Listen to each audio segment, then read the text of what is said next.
Tá aí o irmão Antônio, pastorzão Elvis. Ele é narrador, é? Opa! É, narrando. Mostra o gerente lá. O irmão Francisco aí, ó. Vai ser demitido. Eu vou mostrar os irmãos aqui, daqui a pouco eu vou mostrar o gerente da obra.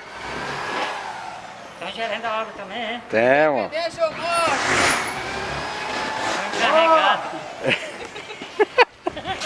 gosto. Ô, gerente, olha pra cá, gerente. Manda um alôzinho pra igreja aí, gerente. Oi, alô? Alô? Tá telefonando, né? Telefone, negócio Aqui, gerente. Não, mano, papi não, mano. Tá com telefone, pastor? Pois é, irmão, em vez de mandar aí, tá aí telefonando. Pô, o negócio tá feio. Daqui a pouco nós voltamos com a transmissão aí.